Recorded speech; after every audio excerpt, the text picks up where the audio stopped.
২০১১ সাল এক ঐতিহাসিক মুহূর্তের সাক্ষী হয়েছিল ভারতবর্ষ। সুপ্রিম কোর্টের নির্দেশে কেরালার পদ্মনাভ স্বামী মন্দিরের ৬টি গুপ্ত কক্ষ বা ভল্টের দরজা খোলার সিদ্ধান্ত নেওয়া হয়। যুগ যুগ ধরে বন্ধ করে রাখা কক্ষগুলি খোলার পর যা দেখা গেল তা পুরো ভারত তথা বিশ্বকে হতবাক করেছিল। প্রথমে ৫টি কক্ষ খোলা সম্ভব হয় এবং সেখান থেকে পাওয়া যায় রূপকথার মতন হাজার হাজার কেজি সোনা। এর মধ্যে ছিল প্রাচীন রোমান সাম্রাজ্যের নেপোলিয়ন এবং ব্রিটিশ আমলের মুদ্রা, হীরা, পান্না, বস্তা ভর্তি রুবি ও সোনার চেন, তীর, ধনুক, যার মোট আনুমানিক মূল্য ছিল ১,০০,০০,০০,০০০ টাকা।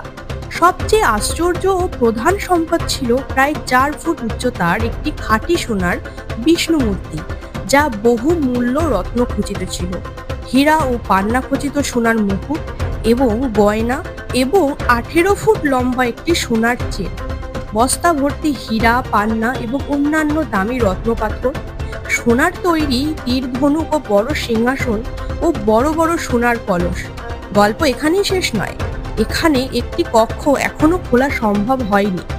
ষষ্ঠতম কক্ষের দরজায় খোদাই করা রয়েছে বিশাল বিষধর দুটি সাপ। দরজায় কোনো তালাবন্ধ নেই, ছিটকিনিও দেওয়া নেই।